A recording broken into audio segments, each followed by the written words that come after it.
Qué gusto tenerle aquí. Sol, un saludo a la audiencia.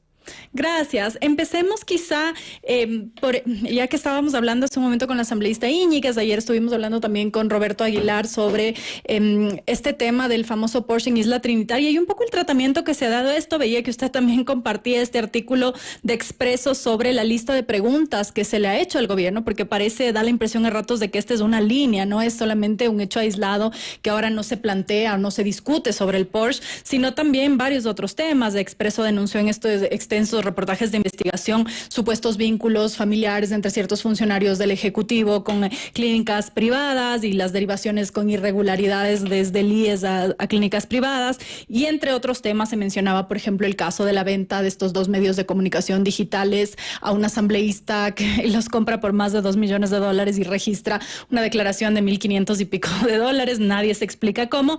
Un poco todo esto para dar un contexto de la pregunta: ¿será que es una política pensada, específica, decidida, esta de mantener silencio sobre estos temas?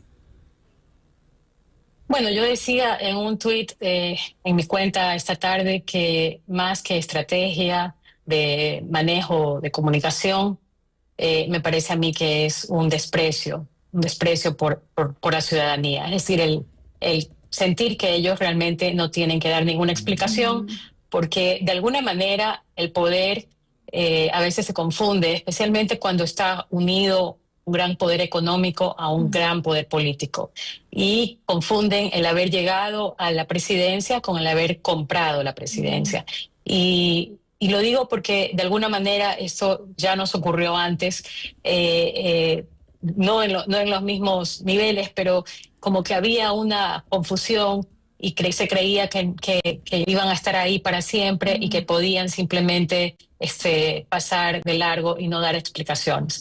Entonces, creo que es eso, creo que es un desprecio y creo que es un sentido, una soberbia, un sentido de creer que están por encima de esas explicaciones tan evidentes. Y por otro lado, creo que también lo han manejado bien, digamos, desde el punto de vista simplista, cínico, sin tomar en cuenta la ética ni la responsabilidad. Están manejándolo a través de una saturación o sobresaturación publicitaria y a través de distractores, ¿no? Entonces, cada vez que les queremos tomar un poco el pulso a cierto tema, aparece otro problema u otra noticia u otro escándalo. Y entonces, obviamente, la atención es limitada de parte de la ciudadanía y de parte de la opinión pública e inclusive de parte del periodismo, porque no podemos, es imposible estar que un número limitado de personas, con un número limitado de tiempo, podamos estar encima de todas las cosas que están sucediendo en un país como el nuestro. Entonces, quizá, y esto también lo comentábamos ayer con Roberto Aguilar, hay una intención también deliberada en el sentido de que este era el criterio de Roberto y yo compartía también con él, la idea de que se gobierna con los algoritmos un poco, ¿no? Ha entendido que tienes un grueso de la población que elige, que se informa, se entretiene, se comunica a través de redes sociales y que, bueno, los algoritmos funcionan si es que mientras más impulso le das, más utilizas las palabras. Incluso, no sé si usted se ha fijado, pero los portales propagandísticos disfrazados de medios de comunicación que tiene el gobierno en sus manos hoy por hoy, ni siquiera utilizan, por ejemplo, en este caso, la palabra Porsche para hablar de la comparecencia de Aquiles Álvarez o para referirse a este tema. Evitan utilizar esa palabra y hay una lógica detrás de eso, que es evitar que el algoritmo te escuche, porque una vez que el algoritmo te escucha, pues te posiciona estos temas y aunque no quieras, le va a obligar a la gente a saber sobre esto. Bajo esta lógica, entonces, puede ser que sí funcione, o hasta cuándo puede funcionar el silenciar estos temas, porque una cosa es la red y también el peso de la realidad es otro. ¿Hasta cuándo puede funcionar esto? Bueno, va a funcionar hasta que una masa crítica de gente comience a darse cuenta de que está siendo engañada, de que todo esto es parte de una estrategia de engaño. Y yo creo que ese momento está llegando, porque el tema del Porsche en la isla Trinitaria es gravísimo, y no hay ninguna, es decir, en primer lugar, no han salido a dar ninguna explicación. Ahora, cuando uno estudia comunicación política, a uno le enseñan en manejo de crisis que no debe de agrandar la noticia y que entonces, si el tema salió en un medio pequeño, entonces no hay que salir a decir nada. Pero en este caso, eso también depende de qué es lo que, de qué se trate, digamos. En este caso es algo tremendamente sensible para la gente, y está 100% ligado con la gran bandera de lucha del gobierno, que es el tema de la seguridad. Entonces, sí, ellos deberían de haber cortado de raíz el tema y haber salido con una explicación coherente en el mismo instante. Y no lo han hecho. Entonces, ¿por qué no lo hacen? Porque no tienen una explicación, porque están armando la narrativa, o qué es lo que están haciendo. Entonces, me parece que están ya caminando en un terreno muy fino, muy delgado, y que eso se va a terminar de desmoronar, porque es evidente que algo no está bien. Ahora, si vemos todo esto un poco en el contexto un poco más amplio, el presidente lleva en un periodo electo apenas unos meses, ha hablado de ir a un camino hacia una constituyente, estamos también enfrentando este paro inusual o estas manifestaciones inusuales, ha habido pronunciamientos hoy, justamente Human Rights Watch hablaba de su preocupación, decía que ha verificado 15 videos de protestas y que se ve soldados o policías dispersando por la fuerza manifestaciones pacíficas, utilizando gas lacrimógeno y armas menos letales de forma negligente e indiscriminada. Esto dice Human Rights Watch hoy en un informe que compartía con la prensa. ¿Cómo podemos evaluar esto que está ocurriendo en el paro? Es decir, se ha hablado de que hay minería ilegal, le escuchábamos al colega experto en estos temas, Arturo Torres, que decía que no hay suficiente evidencia, pero es un país en el que conviven muchas realidades, ¿no? Posiblemente sí haya un poco de minería ilegal, sí haya un poco de protesta social.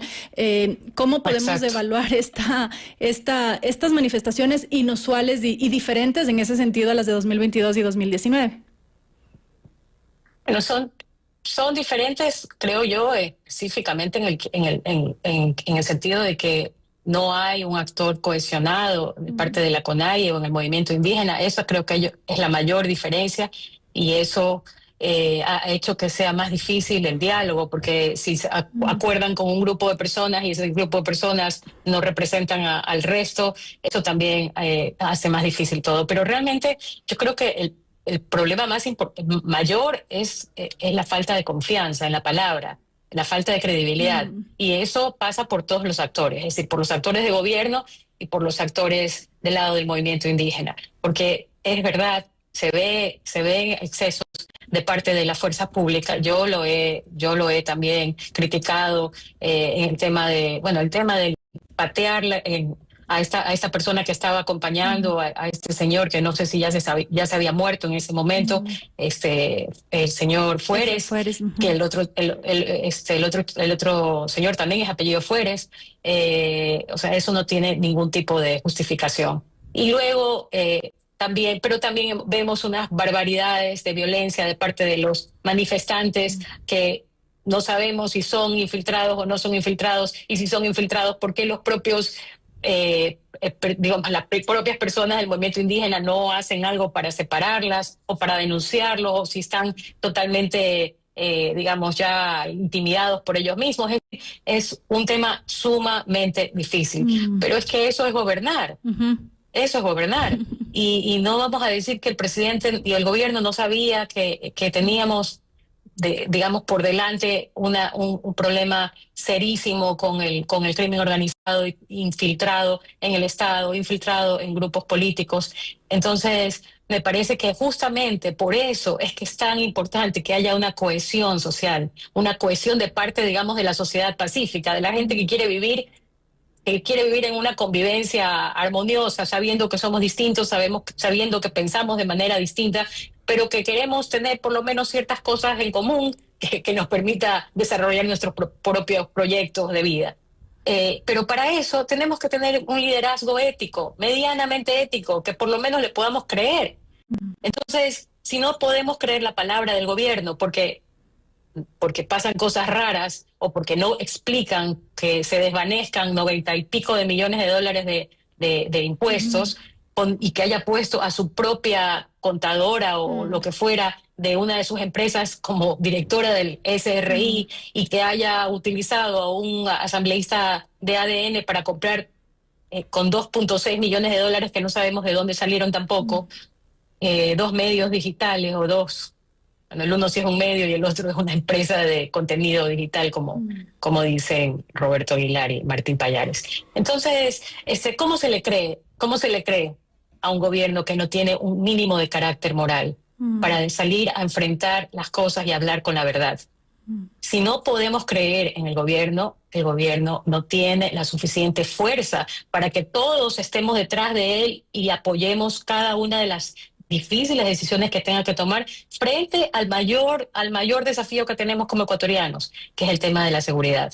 Entonces, eso es lo que debería de pensar el gobierno. El gobierno debería de pensar, tengo que tener la suficiente cohesión para que la gente me apoye, más allá del tema electoral, de la consulta de la Asamblea Constituyente, que es otro tema muy delicado y que también pasa por si le podemos dar ese voto de confianza, porque es entregarle un gran, digamos, espacio de poder fundacional o refundacional, como ellos dicen. Entonces, para mí ese es el tema. Pero ¿cómo no podemos tener alertas de igual? Porque usted menciona algunos temas que ya son bastante preocupantes y personalmente no sé qué explicación se podría dar al hecho de que sea una contadora de una empresa privada y luego se vuelva jefa del SRI. Es decir, hay un evidente conflicto de intereses ahí y eso ya habíamos venido viendo en otros casos. Teleamazonas publicó el reportaje el año anterior, después de que el presidente llevaba como un año en la presidencia, de los vínculos familiares, los abogados personales en sus temas en contra de su ex esposa, de su ex suegro, ex cuñado, y que luego ocupaban cargos públicos, ministerios, incluso llegó a ser presidente de la Judicatura en su momento el doctor Román, sin que estoy acusándole de nada, pero digamos había un conflicto de intereses y esto ya se venía viendo. Además hemos visto esta arremetida del Ejecutivo en contra de la Corte Constitucional y hemos visto, a mi modo de ver, algunos actitudes bastante preocupantes con respecto al talante democrático o no democrático de este gobierno, pero tengo la sensación, y usted me dirá cuál es su opinión, de que hay más tolerancia porque, bueno, es Daniel Noboa, no es Rafael Correa, y mientras no sea Rafael Correa, pues bueno, que haga lo que dijimos y cuestionamos y que era inaceptable en su momento, que lo haga Correa, y que a mi modo de ver es inaceptable que lo haga cualquiera, pero da la impresión de que hay una tolerancia mayor siempre y cuando pues no sea Correa. Bueno, una de las cosas más graves que no tienen ningún tipo de explicación es el tema del fiscal subrogante, que de casualidad es el mismo que ha perseguido a los opositores o a los enemigos personales del presidente. Eso es sumamente importante y sumamente grave. Y el tema, y es el mismo fiscal que acaba de archivar un juicio que había, o una investigación que había hecho Yacu Pérez en contra de la primera dama por haber recibido algo que tiene que ver con la minera canadiense a la que le habían dado la concesión. Es decir, hay demasiados conflictos de interés, demasiados intereses. Y para mí el tema es que lo que le criticamos y cuestionamos y condenamos del correísmo, tal como usted lo acaba de decir, yo lo puse también el otro día en un post, era inaceptable entonces y sigue siendo inaceptable ahora. Y la diferencia es que antes tenían conflictos que tenían que ver con su proyecto político y por supuesto también con intereses personales de gente del propio gobierno durante el correato.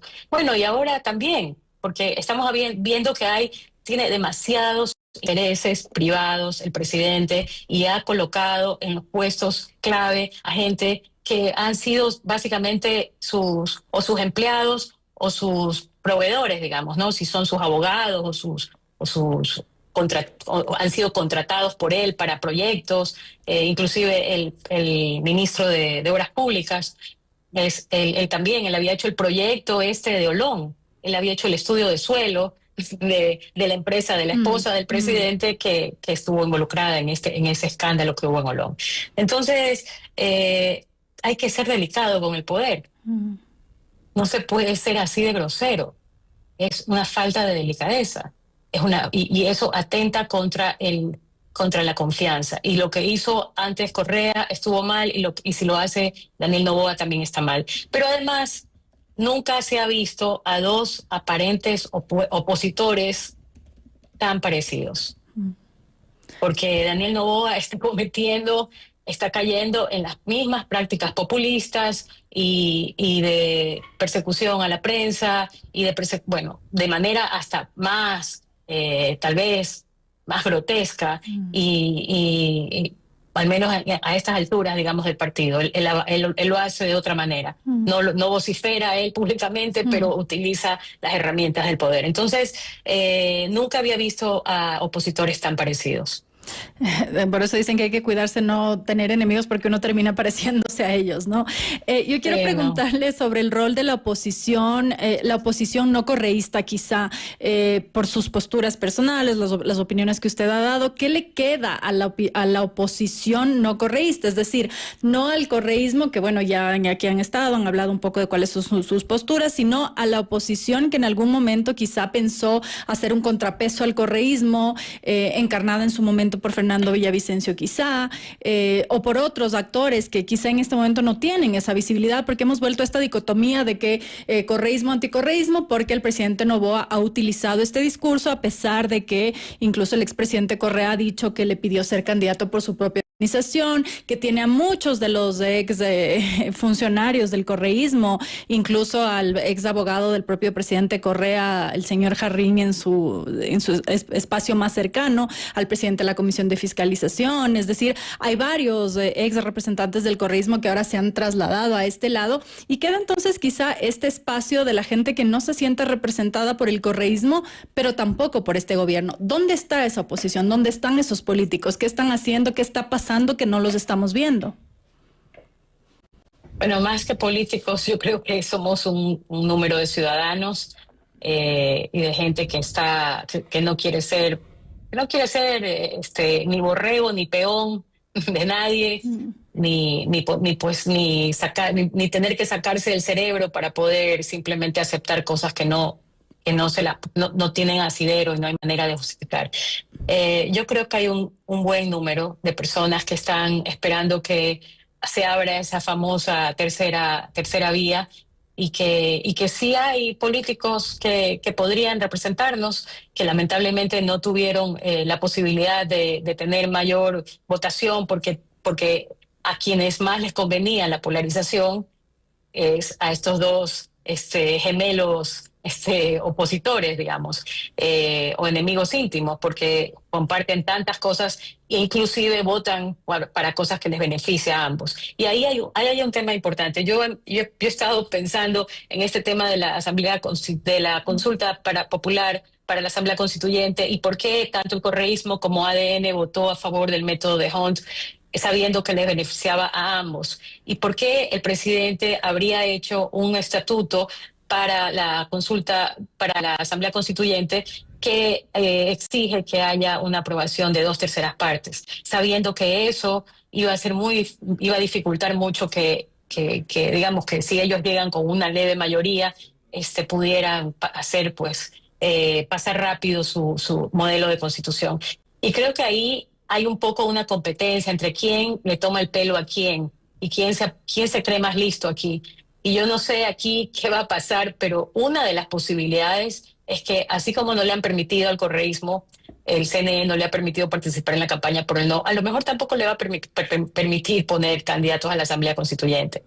Entonces, porque yo no creo que esto es todo, o sea, creo que aquí hay cosas que están sucediendo y creo que hay gente que las sabe, que digamos que están bien pensadas, y no creo que el estatuto con 2/3 partes lo hayan hecho sin pensar que eso significaba ponerse una camisa de fuerza muy fuerte, muy grande. Yo soy de las personas que pienso que el correísmo tiene que ser proscrito porque han sido brazo político del crimen organizado, porque los vínculos son demasiado evidentes de algunos de sus actores y de gente como Ronnie Lega, que fue, digamos, el presidente, llegó a estar hasta en el CAL, con Leandro Norero y los habeas corpus de Glass, donde ha estado Fausto Jarrín gestionando el habeas corpus con Leandro Norero, que pagó Leandro Norero de acuerdo con los chats de Metástasis para Jorge Glass y para Daniel Salcedo. Entonces, no sé, hay cosas bien, bien interesantes que se van a dar en los próximos días y que en todo caso nos debería de poner a nosotros en una gran, gran alerta, porque en una situación como está el país, siendo acechada por la minería ilegal, por el narcotráfico, por la narcopolítica, y entrar a un proceso de político y saber que van a estar en juego todas estas fuerzas y que van a estar utilizando cualquier herramienta, incluyendo la violencia, incluyendo el terrorismo. Imagínese estar 2 años en esa situación, que para que se apruebe algo o para que se niegue algo, nos van a poner un coche bomba en cada esquina.